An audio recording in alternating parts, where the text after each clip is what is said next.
Hello, welcome sa Civil Engineering Sample Problem about surveying. So tara at isolve na natin ang ating sample problem for today.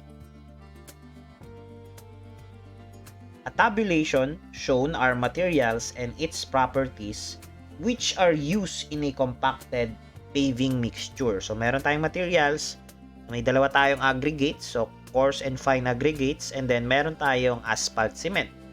Then, meron siyang specific gravity dito lang sa asphalt cement. Then, meron tayong bulk specific gravity. And then, meron sila kani-kanilang percentage of weight.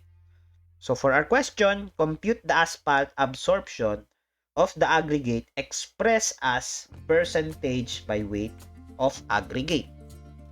And then, yung ating maximum specific gravity ng paving mixture ay 2.54.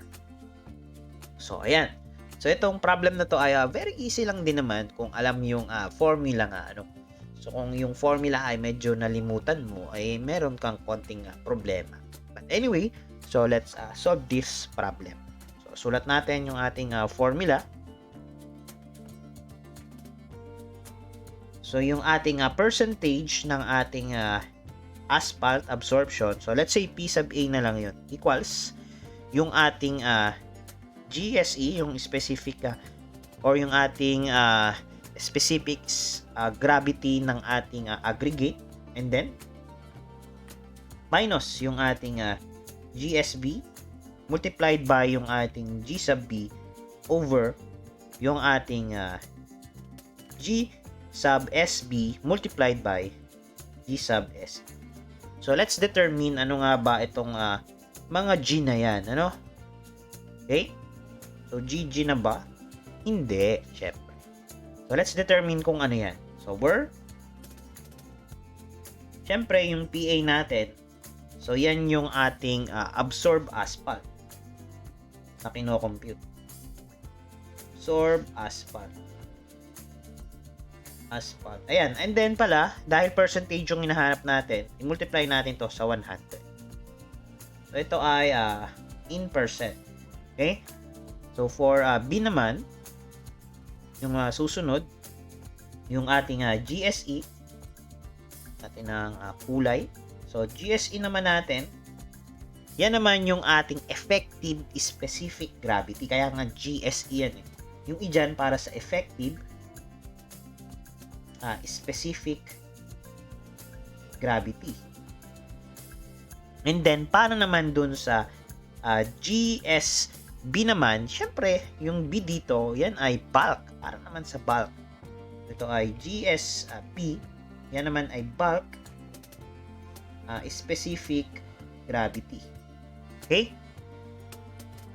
And then, ito, dahil by aggregate yung hinahanap natin, so lagyan natin yan of aggregates. Lagyan natin aggregates. Okay? Dito rin, aggregates din yan. Then, yung ating GB naman, so yan naman yung specific gravity ng ating asphalt. Okay? So, GB, specific gravity ng asphalt. So, may kulang pa ba tayo? So, define na natin GSE, GSB, GB. Okay? So, now, may tanong, ang next question natin, meron na ba binigay na mga to? Para direct sub na lang sana tayo. So, let's check. So, may GSE na ba tayo? Meron na ba tayong effective specific gravity ng aggregates? So, wala pa. So, ang binigay lang dito ay mga bulk. So, hindi naman yan yung hinahanap eh. Okay? So, pangalawa naman, meron tayong bulk specific gravity ng aggregate. So, meron tayong dalawa. So, coarse and fine. Ngayon, pagsasamahin na lang natin yan para makuha natin yung total na bulk specific gravity ng aggregates. Okay?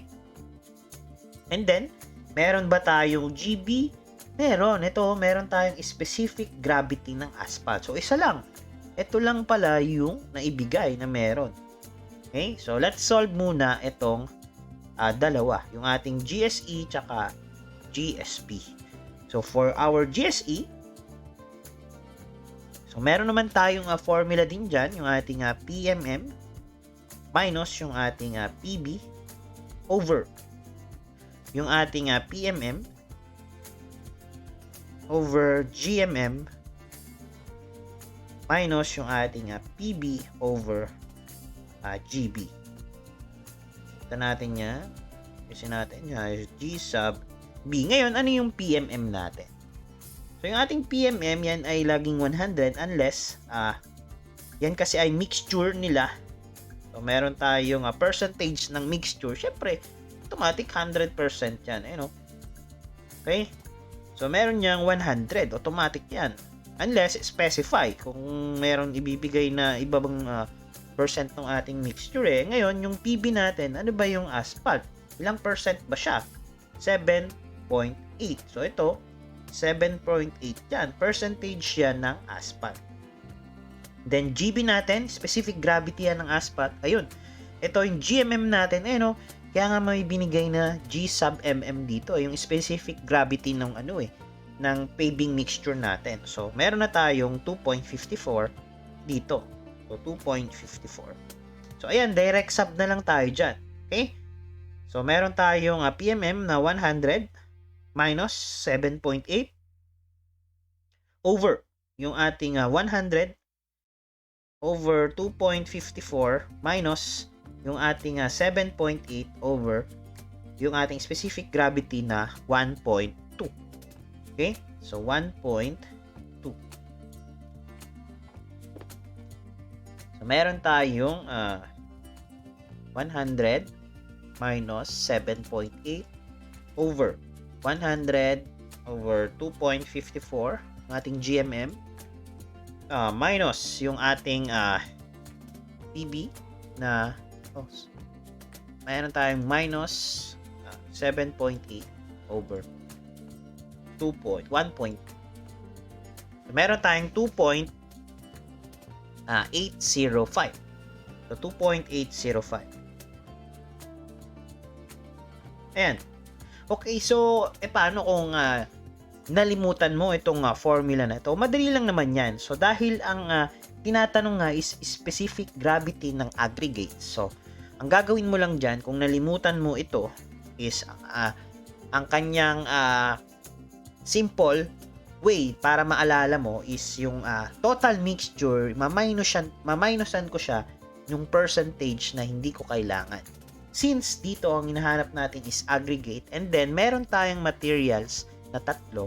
So pag minus ko yung asphalt cement, makukuha ko na yung effective specific gravity ng aggregates. Kaya naging ganyan yung ating total mixture na 100%, binawasan ko ng asphalt cement. Ayan, binawasan ko siya. So ito siya, yung 7.8. So, ang natira na lang yung dalawa na ating aggregate, which is yung ating hinahanap. So, ganun din. Sa baba, lagay ko lang din yung aking total mixture, tsaka yung specific gravity niya, minus ko naman din yung ating PB over GB. So, ganun lang kung nalimutan mo. Ito kasi, ang natira na lang dyan, syempre yung aggregates nating dalawa. In that way, makukuha natin yung specific gravity. Ganun din yung gagawin natin dito sa pangalawa, yung ating GSP. So, ngayon, ang pagpa-plus lang natin dyan, yung dalawang aggregate, yung coarse at saka yung fine. Diba? So, meron tayo dyan na GSP equals yung ating P ng coarse aggregate, PCA, plus yung ating P naman ng fine aggregates over yung ating P ng ating coarse aggregate over yung kanyang specific gravity plus yung P ng ating fine aggregates over yung kanyang specific gravity. Ayan. So, ito na rin siya. Given na rin. Okay? So, meron tayo dyan na PCA natin, yung ating coarse aggregate, 46.2 plus yung ating percentage ay 46 over yung ating PCA ay 46.2, ang kanyang specific gravity ito ay 2.69 plus yung ating 46 at ang kanyang specific gravity naman ng find natin ay 2.72. So meron tayong GSB equals, so ito naman ay GSE. So ang gawin natin, dahil kailangan natin to para sa ating main formula, store natin to sa A. So shift store A. Solve natin yung ating GSB. So 46.2 plus 46 over 46.2 over 2.69. So tama ba? Yes, 2.69 plus yung ating 46 over 2.72. So meron tayong 2.705. So 2.705. So store natin to sa B. So shift store B. So ayan, meron na tayong GSE, GSB, GSB, GSE. So direct sub na lang tayo. So para sa ating question, ano daw yung ating absorb asphalt, yung ating percentage ng absorb asphalt. So meron tayong PA equals yung ating formula kanina, GSE minus yung ating GSB multiplied by yung ating GB over yung ating GSB minus hindi siya minus, multiply siya.